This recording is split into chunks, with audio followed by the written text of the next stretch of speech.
I'm thrilled to be here today because David has been one of the pioneers in the industry over 18 years, working to truly advance the knowledge, the work, the camaraderie, and the impact. So thank you, David, very, very much.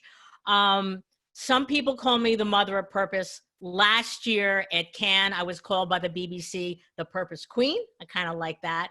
And some of my younger colleagues call me the Purpose Badass. So it doesn't matter what you call me. I am thrilled to be able to, and I've spent over 2 months since David asked me to do this, to truly read and talk to clients and talk to others, to truly try to make some sense of the craziness of where we are today, where we're going. But we need to start where we are now, before the pandemic. And I just like to say that this is a three-parter. I have my primary message for all of you is that you need to be great students because your time is now. It is time for authentic purpose. It is where purpose has now gone from the periphery to being integrated at the core of business and brand and growth strategy, as well as for having a deep impact in terms of on our society. So let's get started. Okay.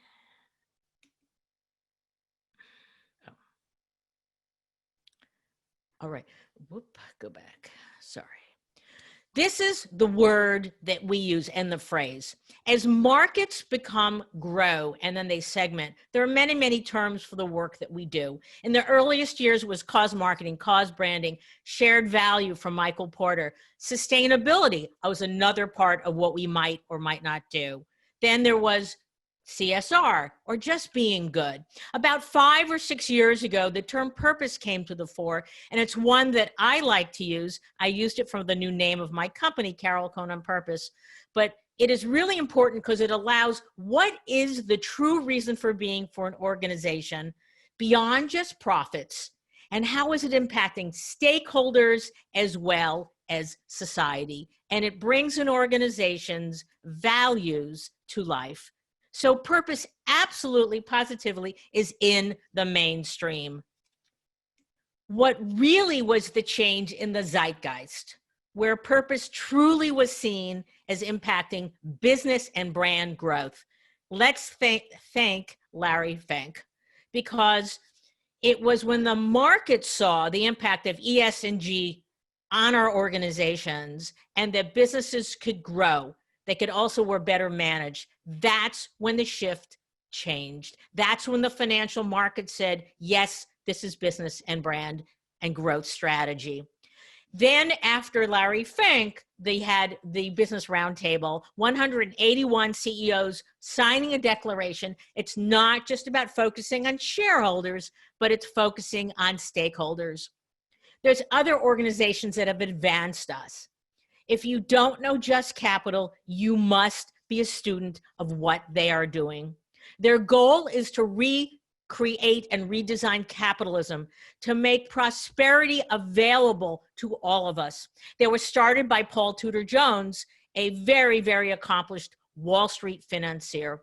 But they're a .org, and they use data from companies, from individuals, from people. What constitutes a just company? And then they create indexes, and then they create rankings. Then they have their own here. They announced their EFG fund that's doing exceedingly well. I'm going to talk a lot about Just Capital throughout the day because they are advancing and bringing together our heart and our head and society to move this practice forward. Also research. You know that I love research. I've done over 30 different pieces of research since I started with the Cohn-Roper Report in 1993, and I herald others who have done it. About 6 years ago, I started seeing this new horizon for our work with the B2B sector. And so we partnered with Harris, the ANA, to launch this piece of research. And the point that came out of it can be applied to B2C or B2B. Interestingly, in the B2B sectors, from manufacturing to healthcare to financial services to technology and such, 86% of the organization said, we have a stated purpose. It's our North Star. It gives us clarity for where we're going. But then when we drilled down, we found only 24% had an activated purpose, embedding it into culture, operations, innovation, and society. So purpose is still on a journey. So no matter where you are, think about where's your stated purpose and how are you going to activated purpose. We will be working with EFG to provide a resources list post-conference. This will be one of the many things we are recommending that as a good student you will follow. But at the end of all of these terms and individuals and ideas, it's all about mattering to people. It's about what is in your heart. How do you show your values in action? A few examples. We were thrilled to partner with the B2B, Aflac, a supplemental insurance company, where they had a schism. They had their business. They also had over $100 million commitment to pediatric cancer. As one of my superhuman powers is connecting the dots, we created a social robot to help children go through 1,000 days of pediatric cancer. A key learning here, find the insight in your business, your brand, your customer, and then build your work around that. Another key program, Microsoft. I love what they're doing these days. And they said they wanted to provide gaming to any child or any adult per se through their adaptive controller. Gillette. Do you know that Gillette has created over 4,000 razors? They never ever had a razor for somebody else assisting shaving to an individual. The Trio is their razor for assisted shaving. There's an entire program below it. Please take a look at it. It is so heartwarming, but it's so inspirational how purpose, meaning more to people from Gillette, can be traveling down to innovation. And then lastly, and certainly not least, Patagonia. The environment at the center of Patagonia for their entire existence. Patagonia, since 1985, donated over $100 million to local not-for-profits in the environmental space. But there was so much more work to do. So they created a Match.com of their own. They called it Patagonia Action Works, allowing an individual to find that local NGO to combine and work together on environmental actions. I'd like to now go further. I'd like to, again, as you're good students, I would ask you, how many of you know the depth of the Unilever Sustainable Living Plan? Probably some do, but some don't. Please study it. They just had their 10th anniversary. Their goal was to make transformative change at scale. They've been doing it for 10 years. Partnerships are one of the engines that help them as a force multiplier. And you have seen them from sustainability to products and programs have a huge impact around the globe where they touch over 3 billion people a day. Of course, we know about the wonderful Dove campaign for real beauty. But do you know about Lifebuoy and hand washing that helps children in the developing world survive to the age of 5?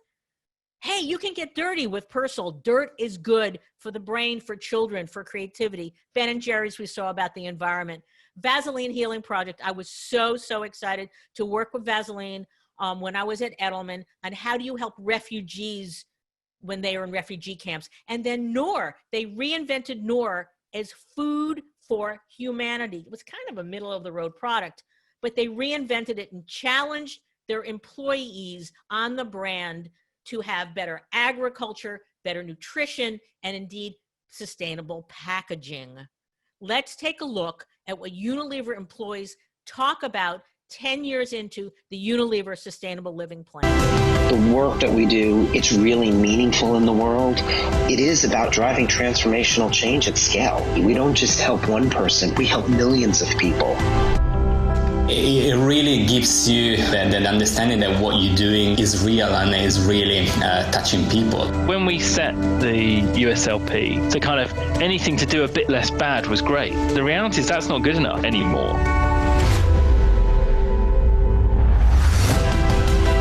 People want to work there because of the USLP. It's made Unilever one of the most attractive employers in the world.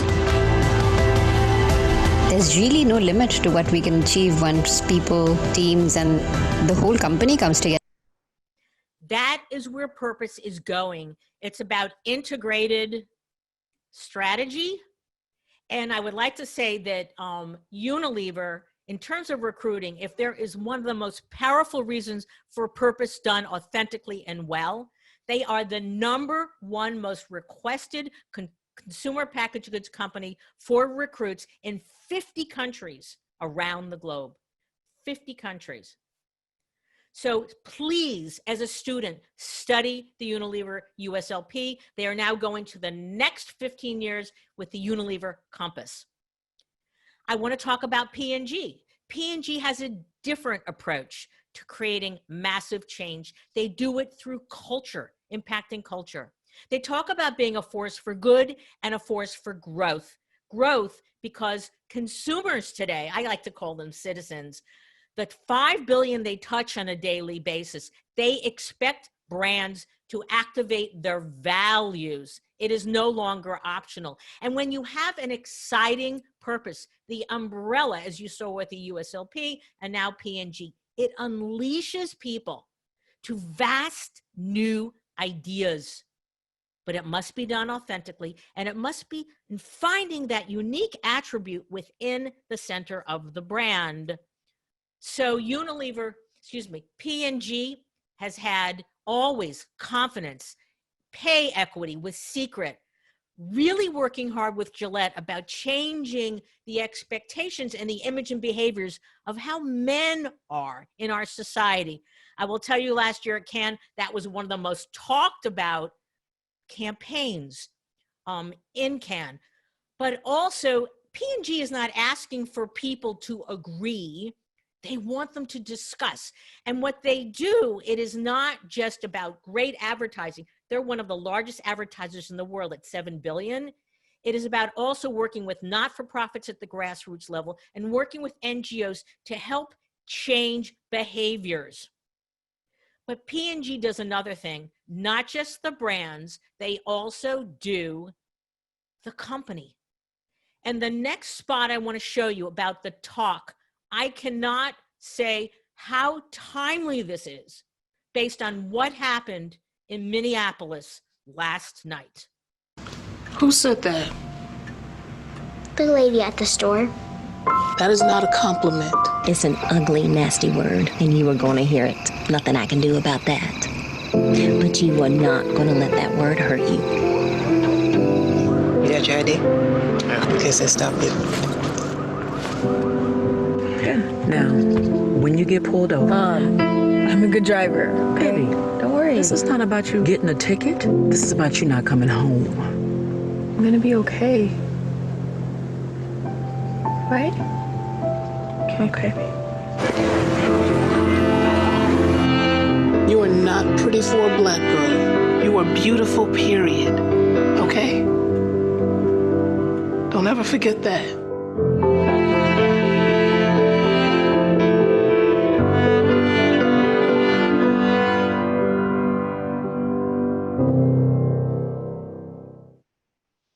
Bias, deeply embedded in our society, and especially shown through the coronavirus.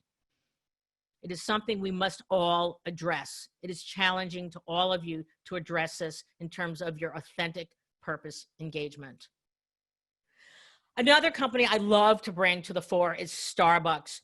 Howard Schultz grew up incredibly poor, but once he had Starbucks, he asked the question, how can I ask my partners, that's what he calls his employees, to advocate for me if I don't advocate for them?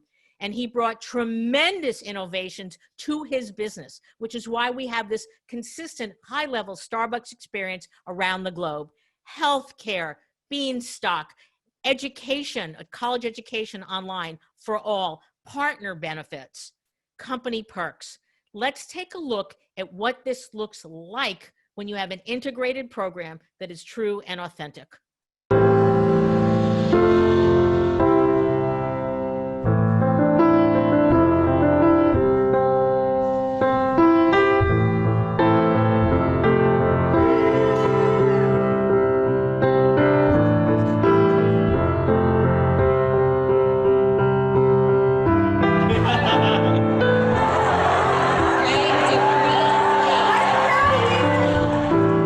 gave me that opportunity to support myself from being on the streets.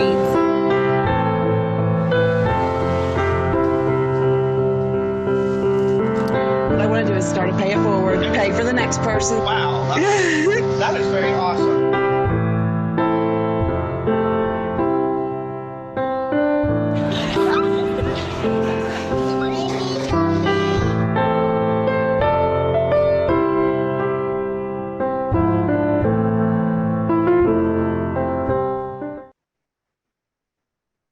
Because that is your name next to ours. I would like to give you a new phrase.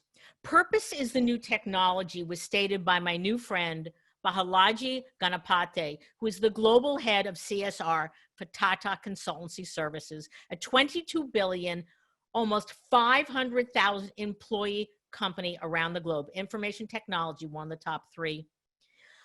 Don't be a little bit envious. He has 400 people on his team around the globe.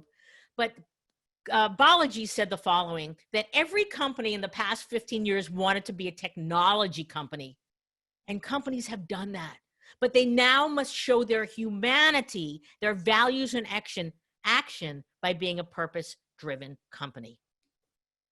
So now let's go to second part of my presentation today. Purpose and COVID-19. I'd love to read this to you. The dogmas of the quiet past are inadequate to the stormy present. The occasion is piled high with difficulty, and we must rise with the occasion. As our case is new, so we must think anew and act anew. Abraham Lincoln, at his State of the Union address in 1862. Yes, our country has had tremendous challenges, but we must reset, we must rebuild, we must reimagine. I have lived through the Vietnam War years. That is why I do what I do.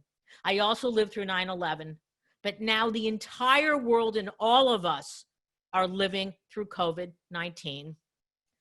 Let's see how the immediate response happened in our society.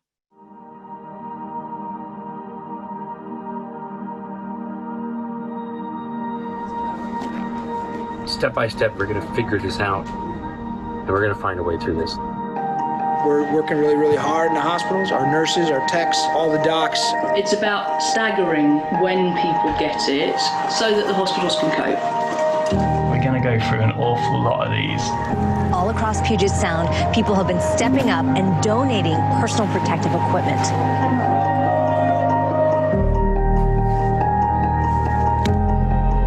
We stay at work for you. You stay at home for us. Just know we're all with you. Thank you. Thank you. Thank you so much. Thank you, doctors and nurses.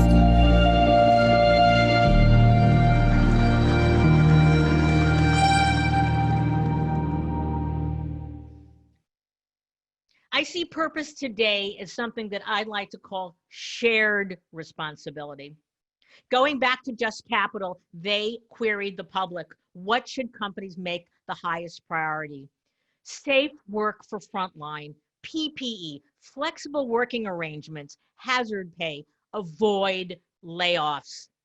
And companies have risen to the occasion. There's been so much great actions taken, and the companies that were the most human, they put their employees first, absolutely. But then we saw selfless companies following their purpose, which was a guide for them. They practiced something that we called smart generosity, taking their core competencies, not just their dollars, and applying them in innovative ways to solutions in local markets, to frontline employees, to communities.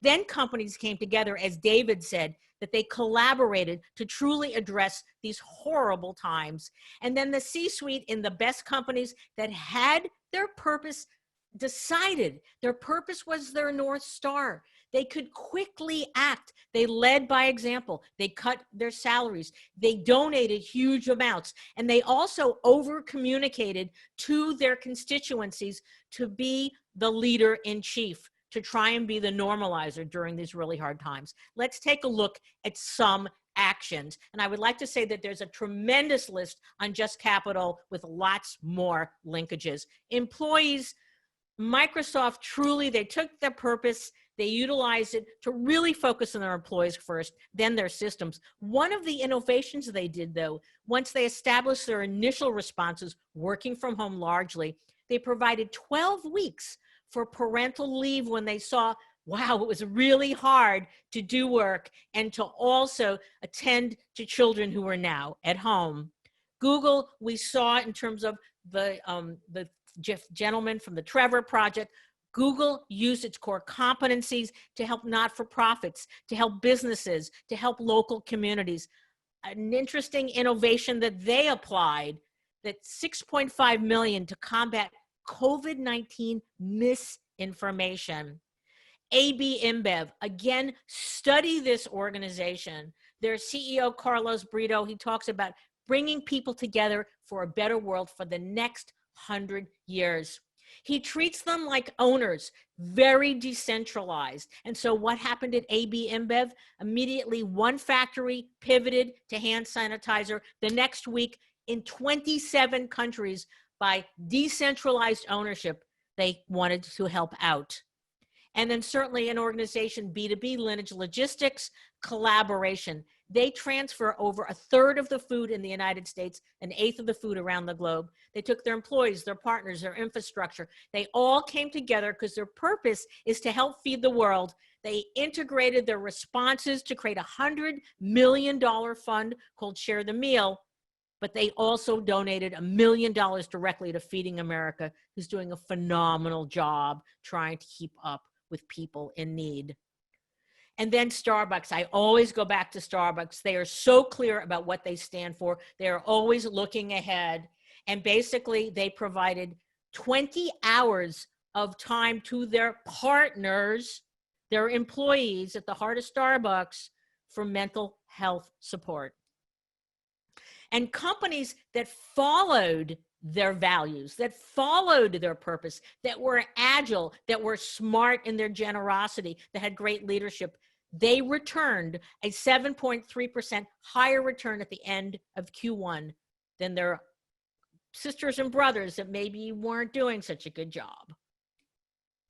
So now let's turn to part 3, purpose and the next normal. I'm so sorry to say we will not go back to the way it was. Our world will be different in every single thing that we do. And you, as purpose professionals, rise to the occasion, help to rebuild. And so what will you, in whatever role, be your post-COVID legacy? Well, let's learn from the pandemic. Faster, as David said. Find the identified gaps, especially in the inequities in our society. Utilize your purpose as a global framework, as AB InBev did, Microsoft did, Google did, Starbucks did, then empowers and releases the energy of people in local. And if you're really, really confused and stressed, just let your values be your guide. What are the issues? Well, I held a seminar yesterday and we had questions. Should we change our issues? Stick with the issues you have. Maybe make your aperture wider. Make sure you have employee support. Utilize technology in a more human way. Paul Pullman, if you can listen to any of his speeches and presentations, he says the rebuild, the tomorrow is a green economy. There's so many opportunities there. I talked about inequity, helping with jobs, housing, health disparities, personal well-being, and gosh, reach out to your small businesses and help them. We don't want to lose them. They help create our communities. So in closing, I want to bring in Oprah Winfrey. I hope that you got to see her entire commencement speech to the class of 2020, but I'm going to show you a piece of it because it's absolute joy to listen to her. But you're saying, Carol, why are you showing us a commencement speech? Because I believe that all of us, through shared responsibility, all of us around the world, we are the class of 2020. We must go into the future and rebuild. So can you use this disorder that COVID-19 has wrought? Can you treat it as an uninvited guest that's come into our midst to reorder our way of being? Can you, the class of 2020, show us not how to put the pieces back together again, but how to create a new and more evolved normal, a world more just, kind, beautiful, tender, luminous, creative, whole? We need you to do this, because the pandemic has illuminated the vast systemic inequities that have defined life for too many for too long. For poor communities without adequate access to health care, inequality is a pre-existing condition. For immigrant communities forced to hide in the shadows, inequality is a pre-existing condition. For incarcerated people with no ability to social distance, inequality is a pre-existing condition. For every person burdened by bias and bigotry, for every Black man and woman living in their American skin, fearful to even go for a jog, inequality is a pre-existing condition. And you have the power to stand for, to fight for, and vote for healthier conditions that will create a healthier society. This moment is your invitation to use your education to begin to heal our afflictions by applying the best of what you've learned in your head and felt in your heart. This moment has shown us what Dr. King tried to tell us decades ago. He understood that we are caught in an inescapable network of mutuality, tied into a single garment of destiny. That's what he said. Whatever affects one directly affects all indirectly. If humanity is a global body, every soul is a cell in that body. And we are being challenged as never before to keep the global body healthy by keeping ourselves healthy in mind, in body, and spirit. As all the traditions affirm, the deepest self-care is at once caring for the human family. And we... Oh, geez. You're kidding me. Well, let me go back one. I'm sorry I cut that off. I was looking at the chat because I wanted to see what you were talking about. Watch the entire commencement address. It is absolutely chilling. And how Oprah ends it, she asks the question, what will your essential service be? How will you care for the human family? Because as Dr. King said, we are a single garment of destiny. What matters to yourself, your community, and the world? Your time is now. All of you who are engaged in purpose, but you must be great students. I spend 2 hours a day at least reading, absorbing, connecting the dots. It is an exciting time to be in this field. I will tell you candidly, I think our advertising brethren, and I love them, they're struggling because what we do is we get into the essence of the organization. So I implore you to be bold, to be brave, to redefine, because it is now the time to advance the authentic purpose of a company, a brand, a not-for-profit, come together as collaboration, because your essential service is absolutely critically needed for the rebuild, the reset, our next society to rebuild its social fabric. So thank you very much. And I want to thank David because this has been an amazing journey for me. I don't know how the heck we're going to handle 70 chats because we can't. We're going to have to figure a way to do it. I just would like to say that, you know, I do the work, but I love being a teacher and I love sharing the insights. If you can only have so much time, please listen to my podcast, Purpose 360. It is, we've got over 50 podcasts now. It is my passion project. I do it on our spare time. We just had P&G, we had Tata Consultancy. If there are any companies out there that want to be on it, reach out to us. Any not-for-profits, we've had not-for-profits. There's so much for us to learn. We must amplify and accelerate our learning because your time is now. Thank you. Hooray. I'm sure that across America and around the world, people are applauding. Carol, thank you so much for a truly brilliant, inspiring, and generous talk. You really got us off to a great start, and the chat that is going on fast and furious from all over says that. I do know, however, that you are always one who wants constructive criticism, and I'm going to share that with you right now. You should have, we've got numerous comments that said you should have warned us that everybody should bring a package of tissues to listen to this recording. I'm sorry. Because people were so touched by the content of many of those commercials and Oprah's talk as well. Yeah. So thank you. And we have to move on. I'd love to spend all day with you. I know that we will be able to share a few questions with you offline after the fact. David, can I make one comment? Yes. Okay? Yeah. I will talk to people offline. I know that we're happy to have conversations. I would just like to make a comment about P&G and bias. And I just think this will show my political, what happened in Minneapolis and what happened in Georgia is just horrible. And I grew up during the turbulent 60s and 70s when social justice, was just part of me. We have gone backwards.